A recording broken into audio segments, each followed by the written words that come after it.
I'm Spencer, I'm Eric. and this is The Itch. And we're here to do a recap of the E3 press conference for Microsoft! Woo! And I gotta say, they blew this one out of the water. Oh, or they hit a home run. I guess that's Touchdown. Touchdown.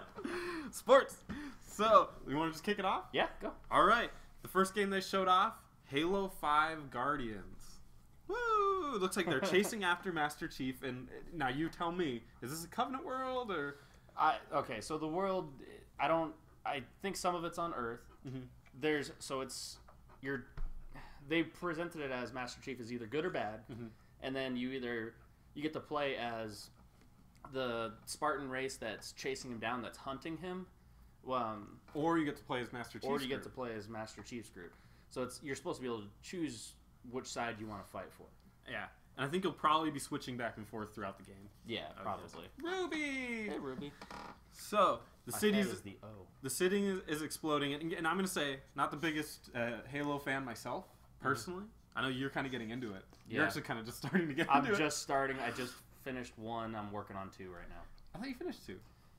We did finish 2. Yeah. Yeah. The ending is so disappointing that I can't. Yeah, okay. It basically bleeds into 3. So Halo 5. So the city is kind of exploding, which displayed some really impressive lighting effects. Yeah. You're starting to see the games come out where they're built with the new technology, as opposed to building with the old technology and then just upgrading to the new console. Yeah. That's actually what this E3 is going to be doing a lot of. Woo! There were some gorgeous effects. Yeah. It had some jump mechanics, like the ground pound, kind of like we saw with Doom, where you can climb on things, and then the ground pound where you just zoom in on it. And yeah, the guy uses rocket propulsion to shoot down and slam, kind of like Titans in Destiny, but without the lightning. And I gotta say, before we get any further, what made this even more entertaining was the Twitch crowd. I don't know if you saw them. I couldn't keep up with the thing on my phone. All you could do was just see little glimpses of people saying stuff, and I was laughing out loud. Really? I was lolling at all of it. They were so funny. And I know that's childish, and maybe I'm just new to it because I don't really watch Twitch a lot. But my God, it was funny. And they were bored throughout this entire thing. But I thought it was cool. I thought it was a pretty cool little demo. And it showed off some of the different weapons. Basically, all we saw was the assault rifle, the shotgun, and the plasma crossbow. Oh, yeah. I thought that was pretty cool. That's pretty neat. Yeah. And then they showed off the multiplayer. A little bit. Which, it's going to have the regular stuff, but they showed off something called Warzone. Did you check that out? I saw a little bit of that, but they didn't really look like much to me. Well, it looked to me like it's PvP with PvE mixed into it. So you got to kind of wade through other like computer-controlled units to fight your other people. So Titanfall kind of did something like this. A little similar. They did not execute all that well. I'm hopeful for Halo then. I also did notice in Halo that they had the mechs. Yeah. Like, instead of just warthogs and stuff, they actually have a mech that you can jump into. I thought that was pretty cool. We'll have to see how that goes. Yeah. Good. Hey, anything to make it more interesting. Halo 5, screw you, Titanfall. Yeah. I bet you they could do it better, too. Yeah. So the next thing they talked about was a game called ReCore. Yeah. That was interesting to me. Much more interesting than the Halo stuff. It was, and I'm going to butcher his name. JD would kill me if I was here, but it's Keiji Inafune, who's a very famous creator. I think he's from Capcom. I think he made games like, he just worked with Clover Studios, like Beautiful Joe, and that's the one with the dog that I didn't like. Sorry? Fallout? No, there's one where you play as Amaterasu or something like that. Anyway, so... Oh, yeah, I know. And you draw on it. Yeah. So, this game featured a girl, like, kind of exploring a cave with a mech dog. Mm-hmm. It was definitely a dog, right? Yeah. And it had weird eyes and stuff, and it had a core to it, which I think is going to be the key gameplay mechanic in this game. Big blue ball. Blue balls, we've all had that, right? Yep, this game's full of them. So, they got attacked by these spiders. JD would hate it. Mm. They're mechanical spiders. You might be okay. Oh, yeah, that's true. Yeah, so she got attacked, and they started defending themselves. It kind of looked a little rustic, like Borderlands-style weaponry. Yeah. It just kind of looked all post-apocalyptic weapons and outfits. Getting a little tired of that concept. Yeah, me too. But anyway, so the dog exploded, and everyone's like, no! Even her, which is stupid, because she's like, no! And then took the core and then put it into the big robot. Put it in a golem kind of thing, like this big monster thing. And it was like, okay, you're back. Yeah. It's like, I don't know, I made a big deal out of nothing, I guess. It just seemed kind of pointless to me. And then at the very end of it, she had, like, when she, like, walked over the ridge, she had, like, silhouettes of, like, 6 other blue core things following her. So it looks like you can expand your... Create a little blue Pokemon. blue ball army. Yeah. Yeah. It sounds interesting. I bet there's a lot of customization that goes into that. Yeah. It should be interesting. Next came Phil Spencer, looking smug as fuck. Did you see the smile on that guy? No. He's like, I own Microsoft. Like shooting his pistols in the air. And he made a huge announcement that he should be smug about. Yes. Huge deal. What do you think it is? I know what it is. Backwards compatibility. You can play your Xbox 360 games on your Xbox One this coming holiday. And they're going to start with 100 games, and then they said there's going to be hundreds more, and they're basically going to be patches. Mm-hmm. And as soon as you put in your Xbox 360 disc, you have to download the game essentially, and then you can play it. I wonder if that's going to work for the old marketplace, like any games that they bought digitally on the marketplace, how they're going to do that. That is a good question. We'll see about it. And that's huge. They shut off Mass Effect. Oh, yeah. The frame rate backwards compatibility of yeah. Frame rate looked a little rough. I don't know. Did you catch it? I was using my phone to watch a lot of so stuff. Frame rate's not something that I was paying attention to. I thought the frame rate looked a little bit iffy, but I'm sure that'll be cleaned up. Yeah. It still hasn't officially happened, so you can't really judge it, but frame rate looked a little bit weird. And then they shut off the Xbox Elite controller. Oh. This is for the These hardcore things. Yeah. Ring finger pinkies are now gaming efficient. Yeah. Because they issued paddles on the back of your controller to where you can tap them and assign them to do things. You can also switch.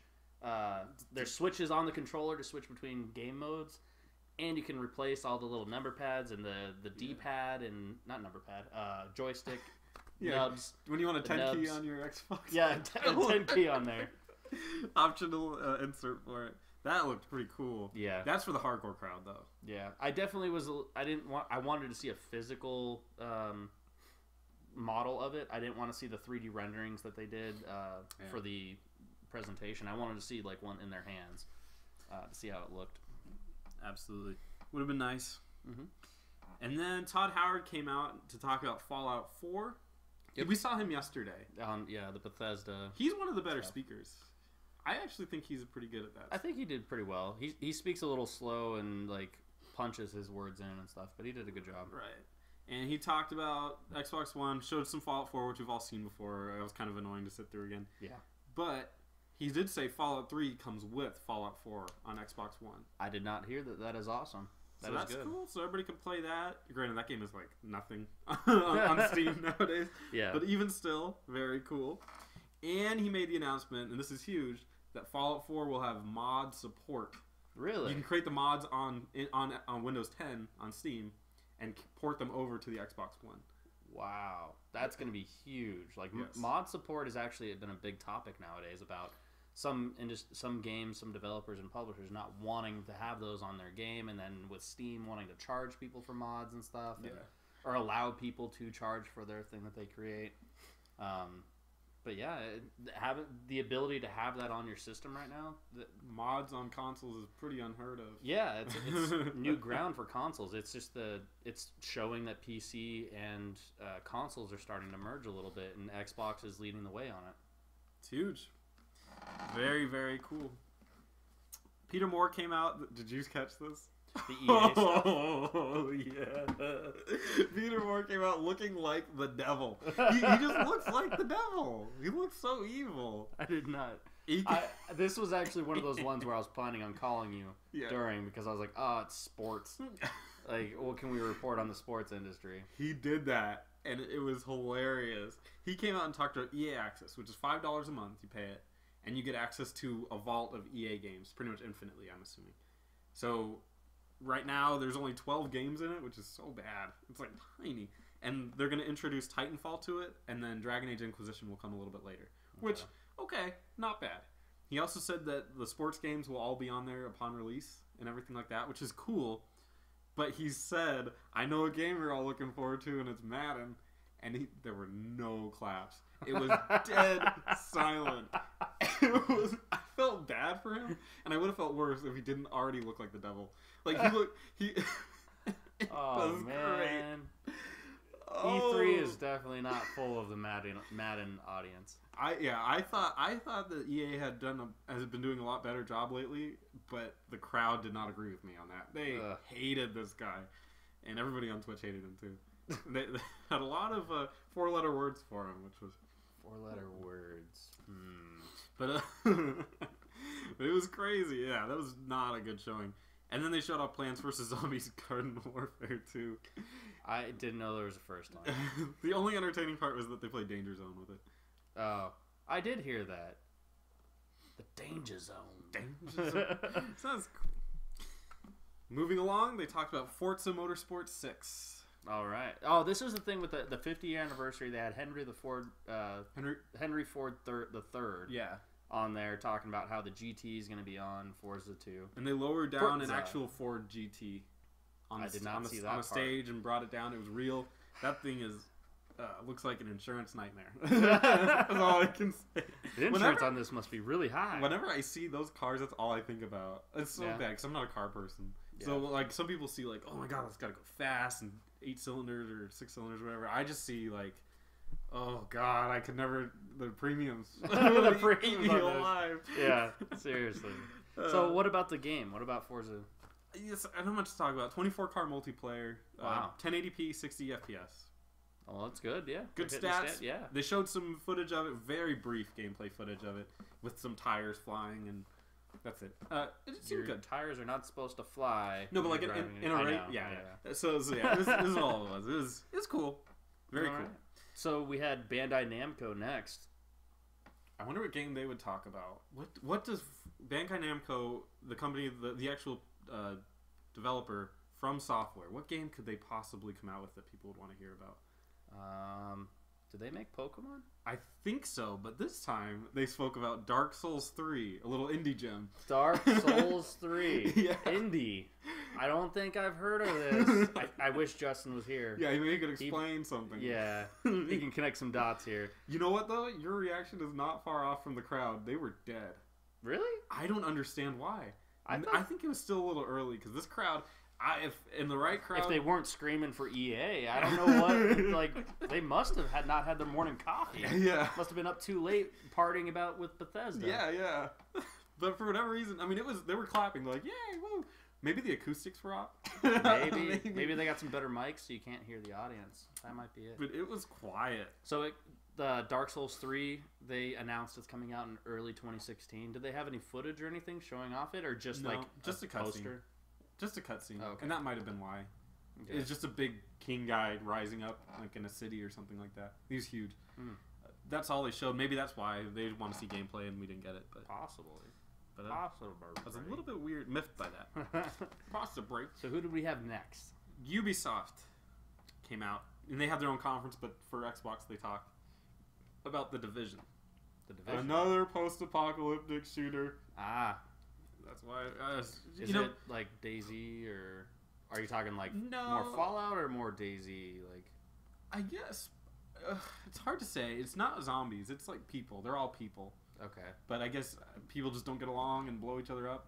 And in the future, like far further in the future, it's like a group has to infiltrate and take them out or something like that. All right. Again, so tired. Is this a new IP? Yeah, this is new. Okay. It'll come out in.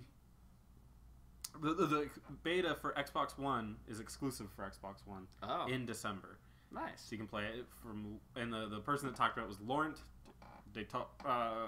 French. Oh, he's French? Yeah, I think it was a boy actually. Oh god, I'm terrible. Anyway, but I'm a little bit tired of seeing all these post-apocalyptic style shooters and stuff like that. Yeah, but what can you do? That's what the kids want. Yeah. And then they spoke about Rainbow Six Siege, which will come out on October 13th. I'll be getting this. Oh wow! I am getting interested. An FPS. Well, this ain't your grandma's FPS. Oh, okay. This is 5v5, and one team is like in a house, and the other team is out of the house. So very tactical. Yeah, it'll be like a SWAT team. Gotcha. And they got one on a plane and shit. Like it looks pretty tight. And it's like a lot of fun, a lot of cooperation, and Vegas comes free with it. Both Rainbow Six Vegas 1 and 2 That was the thing they were announcing because of the Xbox backwards compatibility. Right, and those will be available when it comes out. Nice. Which is cool. Hooray. Here's a Windows 10 Xbox One exclusive, and they said that a whole bunch of times. And it's from Motiga, and it's called Gigantic. It's a MOBA. Oh, that's a cartoony MOBA? as hell. Yeah. I was trying to figure out what that was when I was watching it. I was like, is this like a Team Fortress? Or what am I watching right now? It's basically a MOBA. It's cartoony as hell. And the beta starts on August 15th. It's pretty soon. Oh, so if you want to get your MOBA fix, this is probably your best bet. I will say that Gearbox is coming out with one as well. Maybe they'll show it off a little bit later. That's coming up soon too. Nice. Bunch of smaller games came up for indie developers. I missed a whole bunch of them. It was hard to catch. They shotgunned those quick. They sped them off really fast. Where I look down to write one down. I look up and there's like 4. Like I see the last one going away and the next one coming up. I'm like, I'm not gonna be able to write all these down. Yeah. It was just too quick. Too quick. But they did talk about some a little bit more closely. Chris Charla, he's the director of ID for Xbox. I have no idea what that means, but he's the director of it, so good for him. He looks kind of like David Cross to me. ID? Yeah. Isn't that indie development? Maybe that's... Okay, that makes sense. Indie development. Yeah. Okay. You're so much smarter than me. I didn't piece that together. It's like, what is this? Steve Gaynor came out and talked about Tacoma. He's the guy of Fulbright who made Gone Home, which is a game that JD refuses to call a video game. But it's basically just an experience where you walk through and learn a story. Gotcha. He came out with a new game called Tacoma, where you're on a spaceship. I think it's on the moon. Oh, it's a spaceship. I don't know if it's on the moon, but it's around the moon. Yeah. And the chick wakes up and she's trying to figure out what's going on. Yeah. And she keeps asking the computer, Odin? I think Odin. It was Odin. Yeah. She's like, Odin, what happened to the crew? And he's like, classified. It's like, fuck you, Hal. Yeah. So that was interesting. We'll see. Ashen, it's a game. It had RuneScape graphics, so I wrote down because it was ugly as fuck. And then I haven't read that in a while. They had no faces on them, the characters. And there was a bone monster and there was a flying monster. Kind of gave me a Shadow of the Colossus feel, except for the bone monster part was a little more actiony. But the flying monster was very slow and majestic, very Shadow of the Colossus-y. So that was weird, and I'm not too into it. Sherda Halatoe, which I butchered that name, I guarantee it, came out with a game called Beyond Eyes. Did you catch that? Yeah, the blind chick. Yeah, the blind chick that has to see in different ways. Yeah, I was fascinated by this game. It's an interesting concept. I didn't get to see too much of it. It kind of reminded me of Flowers. Have you seen that? Oh, yes. Yeah, it kind of reminded me of Flowers when I saw glimpses of it. Okay. Yeah, it looked really beautiful. And the concept of, like, having to travel just by hearing or touching or smelling. There's another indie game, I can't remember what it was called, but it was, like, you started in a plain white world and you had to throw, like, ink at everything so that you could see what was going on. I kind of think it kind of seems a little something like that, where you can't exactly see, but you have a way of making the world fill itself out. Yeah. So I'm looking forward to it. I think it'd be interesting to watch. I'll grab it for sure. That's a must buy for me. And then Chad and Jared talked about Cuphead, which just looks so much fun. I will be getting this too. Cuphead actually, yeah. And I'll probably be playing with Justin on this. Yeah. Because it was like a 1930s cartoon. The whole way through, like the music, the silent film style, everything. That is probably the most gorgeous game that came out on this conference. It looked beautiful. And we talk about like art styles, like people hitting their art styles. They hit their art style. They did a good job. That's one thing that the indie developers do so well, is that they nail down the art style of it. Like, all the big guys, they're just putting out a purely graphical experience where it's like realistic, but these guys go for these way different directions on it. Yeah. It looks gorgeous. And at the very end of it, Chris Charlotte, at the end of that, he goes, "Man, that's rad." I can't believe that. Rad. Twitch people give him shit for that. Such an idiot. Anyway, so moving on to Xbox Game Preview. It's basically so you can play beta games. Yeah. And that's cool. I thought it was too. They mentioned 4. I only caught 3. It's The Long Dark, Elite Dangerous, and those will be first. And then DayZ will come a little bit later. Yeah, the DayZ thing, I understand. DayZ was kind of one of the first to me that was successful in the genre, so I'm okay with them continuing. But I'm hoping that they find a way to change it up, at least change the environment somehow. I don't know. They just need to do something more with it. Well, speaking of, Dean Hall came out. He's the DayZ creator with a game called Ion, where they're taking that DayZ. I think it's the DayZ formula. They didn't talk about it too much, but they're taking it into space. Oh. And so, not like No Man's Sky, where it's like a gajillion, literally, of different planets you can go to. But yeah. It's a game where you're in, like, you think immediate space. Mm-hmm. It's like just outside of Earth or something. All right. And just do a little bit of traveling out there and seeing what happens. Gotcha. Take a look. Next up was Crystal Dynamics showing off Rise of the Tomb Raider. Gorgeous, absolutely beautiful, Seriously. And the game's environments too. Yeah. Oh, she was covered up so much. How would you know? But I pretended that it was out, and I liked it. Gotcha. And there were scenes later when she's in like a prison. Her face is really pretty.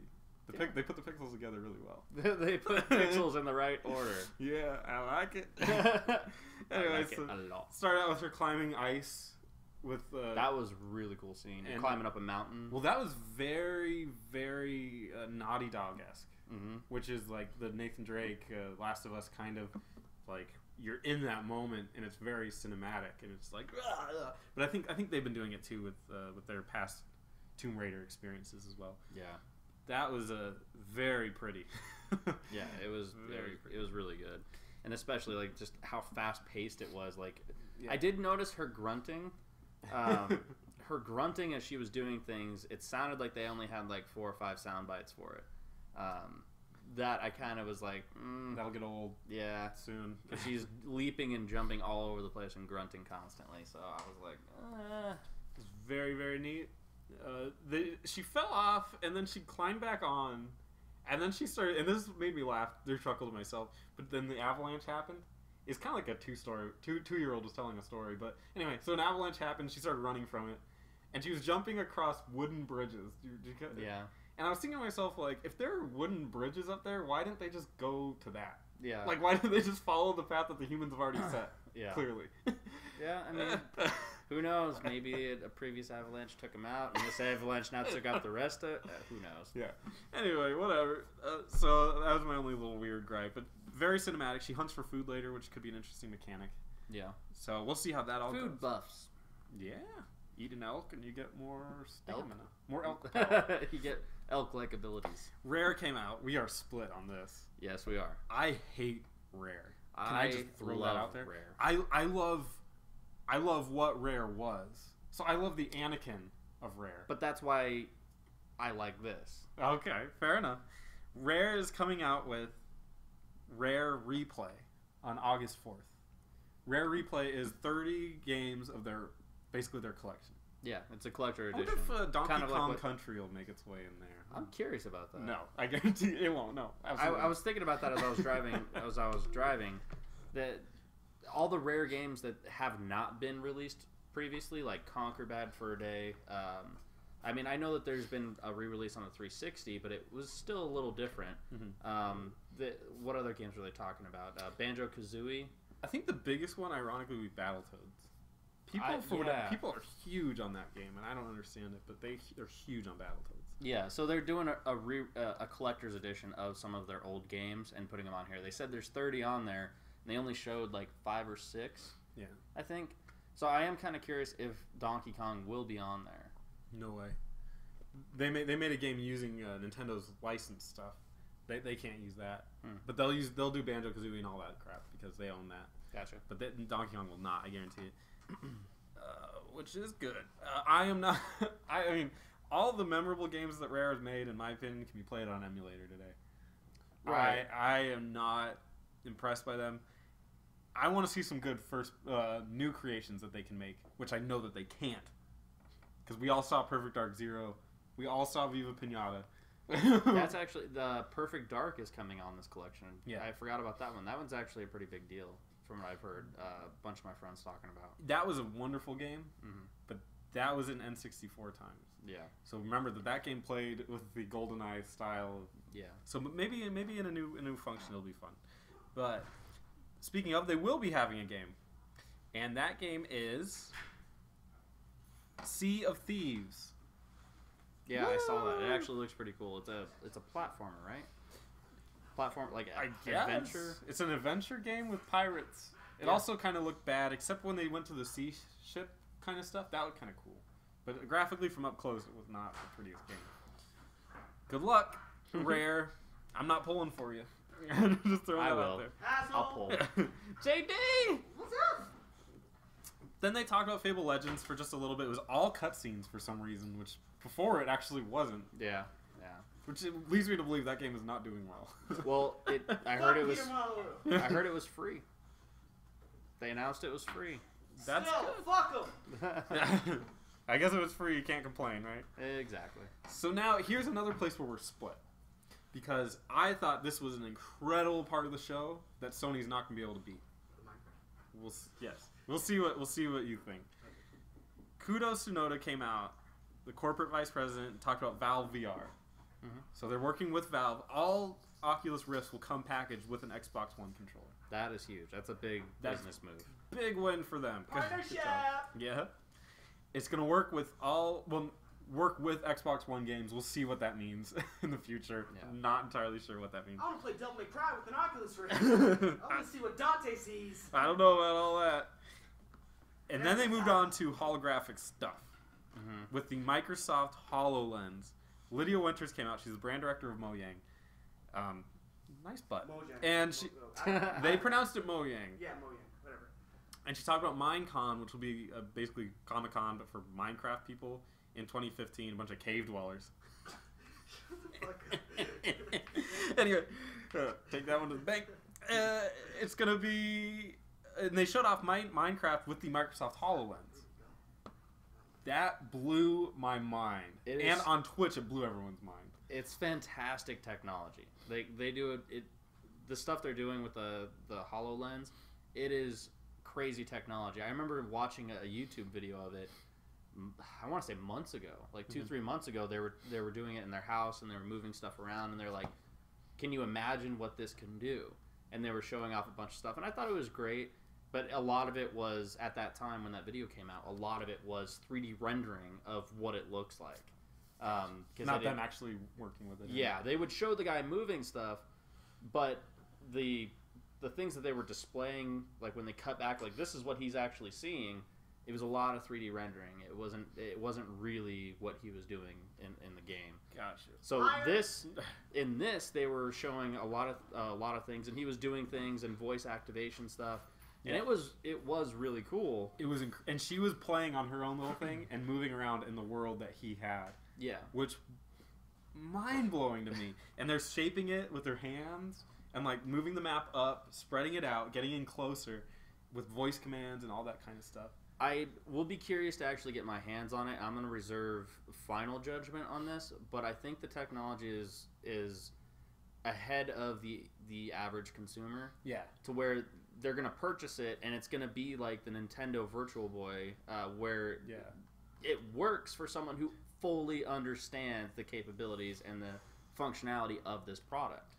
But when it actually gets to the average consumer, they're going to be like, I just bought this $500 helmet and VR scenario thing, and I can't make anything in it. I just wasted $500.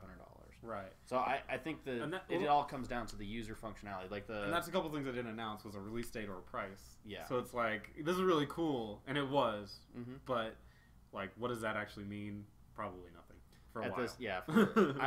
I would put it at least 2 years before we see. But I will say, from a memorable moment conference standpoint, holy crap! Yeah. Like, I don't know how Sony's going to top that. From just a presentation, like, cool standpoint. Yeah, from that'll probably be my biggest memory from E3. Just throwing that out there. All right, well, we're just in the very beginning of it, so we'll see what can happen. The ball's in your court, Sony. And then finally, the very end, Nintendo. No, they're not technology based. Finally, at the very end, Turd Ferguson came out. Turd Ferguson. No, his name is Ron Ferguson. Ferguson. He's the co-creator of Gears of War. And they talked about the Ultimate Edition, August 25th. It comes out for Gears of War, 60 FPS multiplayer. Heard it before. Hopefully, it lives up. I'm sure it will because it's an older game, but still. Excited so, what did you see? No, because that's going to be Gears 4, which they announced. Oh. And Gears 4 was the most exciting black game. No, it was very noir. No, not Gears you, of War. Justin. The Gears 4. I know, but like, what? They didn't show shit. It was. They might as well have not shown us a demo of it because they played it and it was great that they did that. Like, Yeah. actually showed gameplay. It would have been nice to PS4. see it. Yeah. It just would have been really nice to see it. It was so dark, like the brightness. You were basically in a cave without a flashlight. Yeah, the entire game. At one point, he had a flashlight, and it was like they were trolling us because he goes, "Oh, my flashlight broke," and then he had no flashlight. We're like, yeah, I guess nothing changed on the screen. yeah, Since the new engine. yeah. It was that. Now that if you want to play Perfect Dark, that was It was that perfectly dark. And there were some little things at the very, very end. We got to see some real action and like a hound with a mouth inside of its mouth, kind of like Alien. Yeah. Like exploded out and did that. That's not very creative. But it is what it is. It looked nice. It looked nice. It was very pretty for what we could see. Yep. And that's going to come out in the holiday of 2016. So And then Metal Gear Solid. no. So holiday 2016. So wonderful. Wait begins. Mm-hmm. Hopefully they'll raise the they'll shine some more light on the series. Yeah. Yeah, we're going to shed some light. A lot of puns. Expect the puns to come in. So overall, I thought this conference was fantastic. That is how you do it. I honestly started making a budget called purchase an Xbox. I'm thinking about it too. Thinking about it. What do you think the highlight was? Backwards compatibility. That was pretty freaking huge. And what a shot to Sony. Oh, that's been my big thing with Sony forever. And I don't think there's gonna. Because last generation, if you look at it, Sony had a better backwards compatibility than Microsoft did. Yeah. This was like, we kind of offer it. It depends, and then they shut it out. Now it's coming back full force. I don't know how they're gonna do it with the PS4 though, being that the PS3 was on a completely different architecture. I'm not exactly sure how the PS3 is gonna have all the backwards compatibility with the hardware of the PS4. Really shouldn't stop them at all. Maybe they can do it where you have the code where you have the code of that when you put it in, and then it plays it off of its own server like they're doing the other stuff. I think that's actually the only way I can think of them doing it, to where they're doing like the PlayStation Now. Mm-hmm. I think that's where they're going to do all their PlayStation backwards compatibility stuff. If they do it, hopefully. If they do it. They're trying to charge us for it. Yeah, and that's a subscription fee. And did you hear Microsoft? right now? And did you hear Microsoft do a little dig on that? I think it was a dig at Sony. What did they say? And he goes, they were talking about the backwards compatibility, and then he goes, "Yeah, we don't want you to have to pay for games you already own." Oh, I think it was. I think it was a shot. I don't know if it was exactly a shot, because I think they might have shot themselves in the foot along with PlayStation if they were trying to. Yeah. That comment may have been aimed at PlayStation, but they shot themselves in the foot at the same time, because last E3 they were trying to charge people the DRM that's all where I had to say. DRM! So I honestly think, while this wasn't necessarily the game that I want to play or anything, but that VR thing stole the show to me. yeah, it is really cool. People, especially people on Twitch, were exploding when that happened. They're like, "What the fuck?" Part of me isn't as excited because it's not something you're gonna use. Well, I would use it if I had it. I would learn how to mess with it. It's just gonna. It should be next year's E3. Yeah. Like, not this year, because I don't think we're gonna see anything before the next E3. Next E3, they might actually have like a price date and stuff. I think it was a hype for Minecon to get people to go to that, because obviously Microsoft owns that now, so they want everyone to go to that. Gotcha. In London. Why put it in London? Anyway. So, yeah, that's my thoughts. What are your thoughts? Which games were you most hyped about? I mean, Halo 5 looked gorgeous. Yep. Gears of War, what we saw looked gorgeous. Can't say. That's got a long way away. Those and actually, shades of black. Some of those indie games look pretty awesome, too. I really like that Recore? Beyond... I'm actually excited about Recore. Recore? Yeah. That looks interesting. Yeah. Cool. Tell us what you're interested down below. I'm Spencer. I'm Eric. JD's over here. Make sure to like, Sorry, I'm looking at the Comment. test trailer. subscribe, check us out, and this is the Itch on Twitch. We do new videos. Thanks for watching. I was gonna wave and then put my thumb up at the same time. It was really weird. Hang loose.